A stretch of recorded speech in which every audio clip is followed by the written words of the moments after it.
Ada yang mengejutkan dari sidang umum PBB di New York, Amerika Serikat baru-baru ini. Dalam pidatonya, Perdana Menteri Israel Yair Lapid menyampaikan dukungannya atas solusi dua negara bagi konflik Israel-Palestina. Pernyataan Perdana Menteri Israel itu sontak mendapat respon beragam.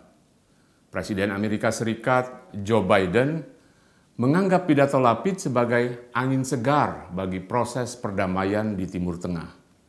Sementara Presiden Palestina Mahmud Abbas merespon positif meski dia memberi catatan bahwa ucapan Lapid harus dibuktikan. Jika tidak ada bukti, sama saja dengan omong kosong. Di tengah kekerasan yang terus terjadi di Yerusalem, pernyataan Perdana Menteri Israel itu cukup menggembirakan. Pertanyaannya, mengapa petinggi Israel baru sekarang mengusulkan opsi ini setelah cukup lama berusaha menghindarinya? Apakah pernyataan Lapid serius? Bagaimana prospek perdamaian di Palestina? Saya akan mendiskusikan masalah ini untuk Anda. Ikuti terus uraian saya. It's not China's maritime. Another source of tension between Germany the US and and India China will be is sending the warships. The war in Ukraine is entering a new Protests phase. have turned violent in dozens of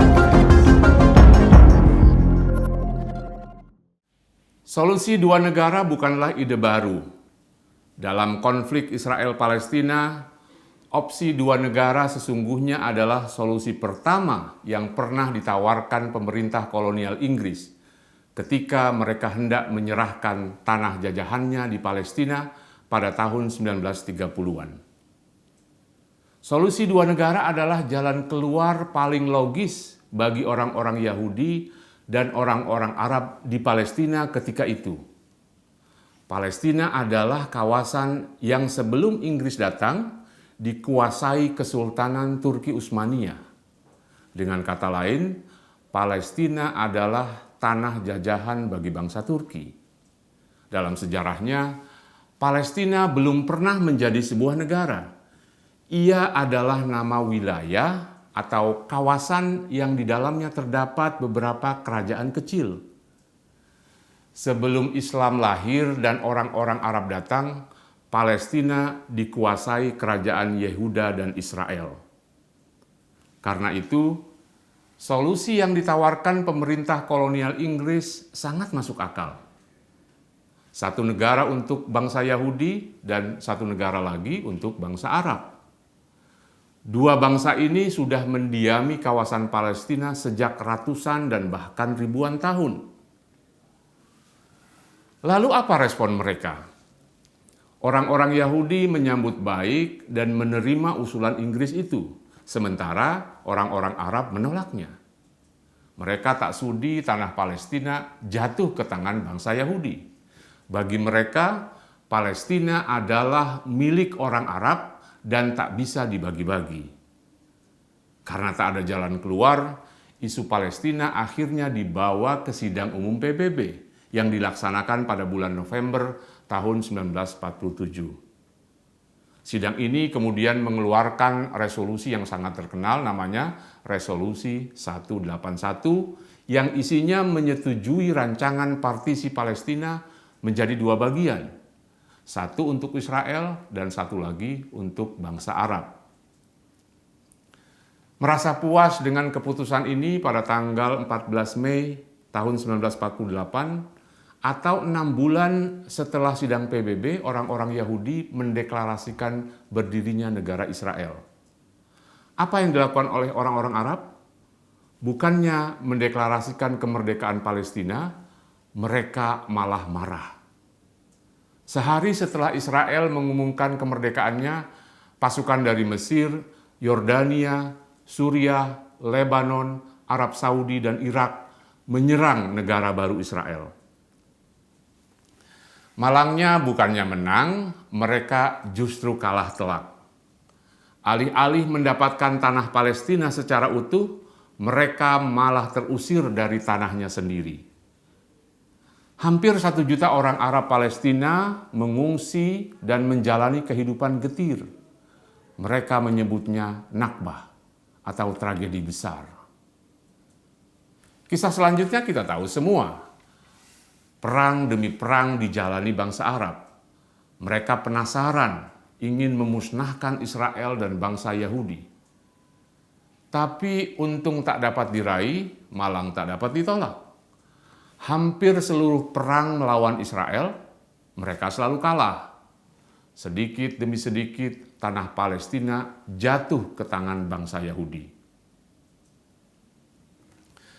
Kekalahan bangsa Arab oleh Israel bermula dari kesombongan dan keengganan untuk berbagi.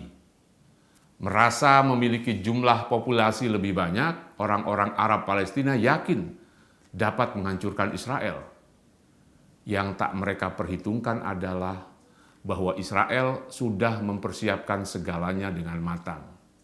Akhirnya Palestina tak memiliki pilihan.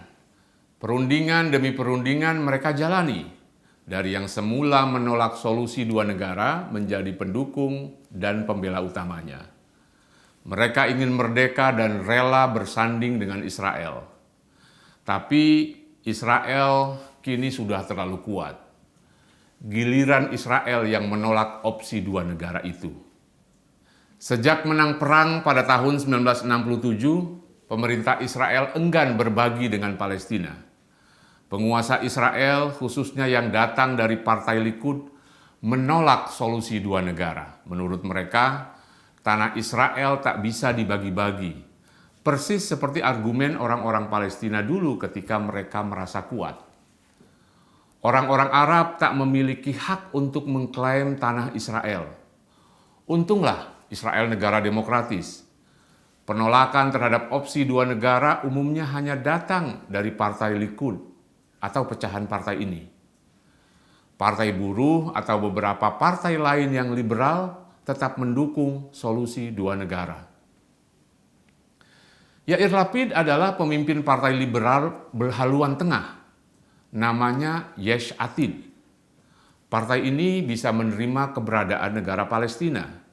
Seperti ditegaskan Lapid dalam pidatonya, mendukung solusi dua negara bukan hanya baik untuk Palestina, tapi juga penting untuk keamanan, ekonomi, dan masa depan anak-anak Israel.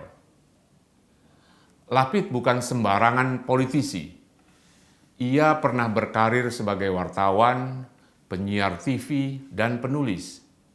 Sebelum menjadi Perdana Menteri, dia pernah menjabat sebagai Menteri Keuangan dalam Kabinet Benjamin Netanyahu.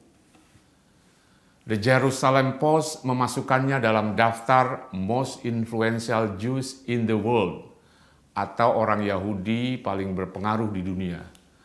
Majalah Time juga mendaftarnya sebagai salah satu dari 100 orang paling berpengaruh di dunia. Apakah kata-kata Lapid bisa dipegang? Apakah Palestina benar-benar menjadi negara merdeka? Tentu upaya ke arah itu memerlukan waktu. Pemerintah Israel harus menyiapkan prosesnya. Yang lebih penting lagi, bangsa Palestina harus benar-benar siap. Mereka harus bersatu. Jangan lagi ada dualisme kepemimpinan seperti selama ini. Satu dikuasai Fatah yang menerima opsi dua negara, satu lagi dikuasai Hamas yang menolaknya. Israel sudah berbaik hati. Setidaknya mereka kini mau kembali membicarakan solusi dua negara. It's not China's maritime. Another source of tension between Germany the US and and India China will be is sending the warships. The war in Ukraine is entering a new Protests phase. have turned violent in dozens of